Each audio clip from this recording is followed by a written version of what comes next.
Guys, hey ladies, hey everybody. Where do y'all want me to stand? And if you Okay. can just look as close to the middle as possible. That's All right, best I'll for look at everybody. you. How about that? Okay.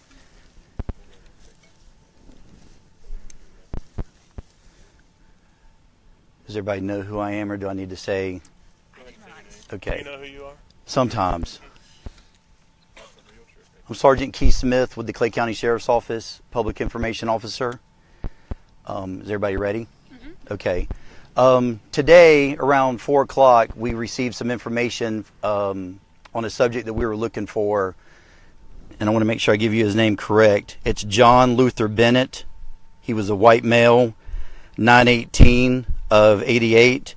He had a Clay County Sheriff's Office warrant for aggravated battery and resisting with violence. He also had a warrant out of Bradford County for armed burglary. Some members of our agency received information that he was at a house over here off of Juliana or Juilliard Avenue, and we followed up on that intelligence and verified his whereabouts and that he was in there. Tried for several hours from around 1600 this afternoon trying to engage and make contact with him inside.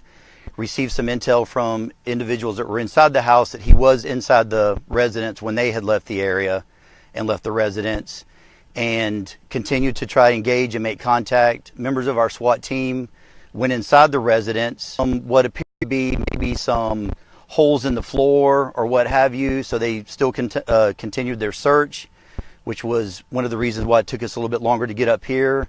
And they ended up finding the subject buried in the dirt in one of the corner underneath the home, buried in the sand. And so he resisted, and they had to deploy K-9 in there, and he was apprehended. What was he doing buried in the sand? Well, I'm sure that he was trying to, hide from our officers, and he heard all the activity.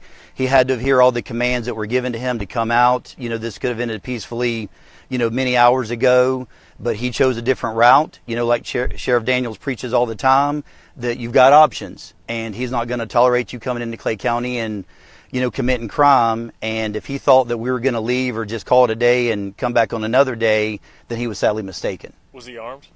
He was not armed when they made contact with him, but we did receive information that he was armed when the individuals that had left the residence, at that time. Does he live at that house? He does not live there as far as we know, but he did use that as a primary residence when he was kind of conducting activity that he shouldn't be doing and going back and forth to that residence. And that's when we received the intel that this was a residence that he kind of went to when he was trying to hide. Is it a family member's house, or? We're trying to verify that. That's what we believe at this time, but we're not sure, and we haven't been able to confirm that. Are they under investigation for possibly harboring him? There are detectives on the scene right now still conducting parts of the investigation and trying to fill in those gaps. So at this time, there could be some additional charges coming, but they are speaking with the family members of him. For clarification, was he inside under a floorboard in the sand, outside the house in the sand? He was outside the house, but it appears that he made entry out of the house through the floorboard of the residence. Okay. That it's like a double wide modular type home that's back there. So it wouldn't have been too much it's a little bit of an older home, so it wouldn't have been too much energy to get, some of the flooring up and get up underneath there. So he was hiding under the house. Under the house when the deputies actually made contact with him. He resisted. What do you mean by that? What did he do? He started fighting with the officer when they approached him to take him into custody. Was he tased or anything? Or No, sir. His investigations, names keep coming up and associates that you're running around with. And, some of the investigation leads us to believe that he's tied into some of these individuals that we've been looking for in Keystone. And, Sheriff Daniels is going to continue to make sure that he gets them all off the street. So you're saying that he might be one of their associates? Correct. Yes, ma'am. Were there any other people in the house when you made entry? Not when we made entry. No, sir. We had cleared the home other than the information that we had received that, he was inside. do any children live in the home, even on or off?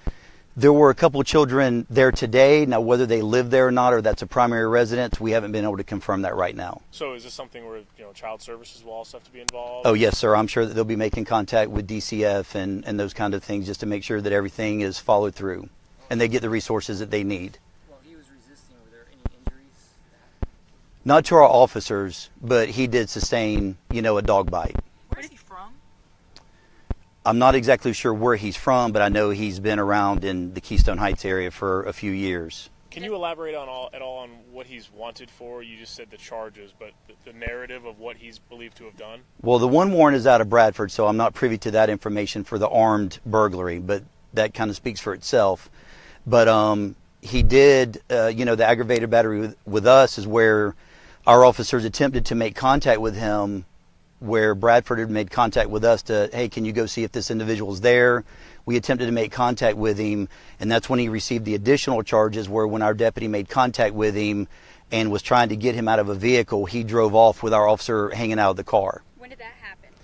This was several days ago. I'm not sure the exact date, but I can get all the reports and those kind of things to you guys. Did you guys chase him? Were a lot of units deployed? Well, when an officer's hanging out of the car, I mean, that's our main concern and all that. And so we continued to, search that area for him and those kind of things, but he was able to elude us that night, but, we weren't going to go away. How's that officer doing? He's doing fine. He's doing fine. What is he going to be charged with tonight? That I'm not sure of. Like I said, it's ongoing investigation back there, but I'm sure that he'll be receiving some additional charges. Was any other neighbors evacuated? No, ma'am. If y'all, I'm sure many of you, are familiar out here in Keystone Heights. It's pretty secluded, some of these roads, especially back here in the High Ridge area. And this particular area where he was at, it's pretty much rather large lots where he was at. So we did make sure that everything was fine. The one residence that was to the left, but there was nobody there. And then, like I said, we had it pretty contained. How long was he buried underground? Well, we had been there since 4 o'clock this afternoon, and it was a little bit before that when we started receiving information that he was there. Now, at what point he went below through the, potentially the flooring and all that, that's still to be determined, but it was several hours. How deep was he? 2 inches, 6 inches, a foot?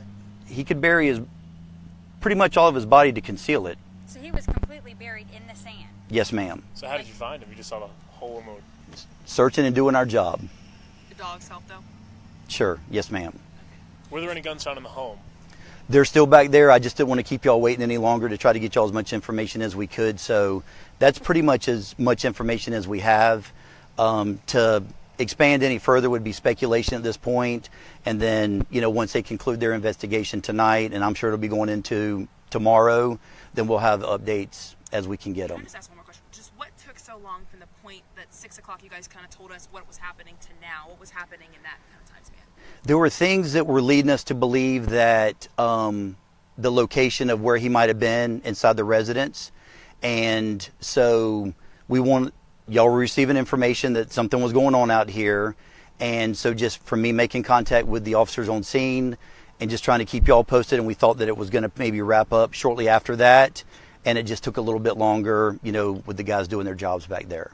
Okay. So I apologize for the No, delay I up just wanna here. make sure we get explained. No, but y'all are good to us, and we Yeah. appreciate that. So we just wanted to make sure that, I was trying to keep Deputy Paget up to date so he could inform y'all what was going on. So, all right. Thanks, Sergeant. All right. Thank y'all. Thank y'all. No, I didn't mean like what took so No, no, long. no, no, I no. was I knew what just you meant. saying I knew what you meant. they were You're doing fine. XYZ, yeah. Yes, ma'am. Yes, sir. Yes, sir.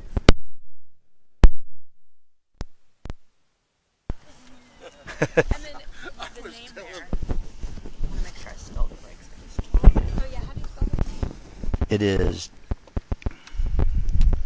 John Luther Bennett. Oh, thank God. Okay. Have you guys put out a mugshot? Do you know how old he is? 9/18 of 88. So I didn't get good grades in math. I'm paid from the neck down. Bennett with 2 T's? Two N's and 2 T's.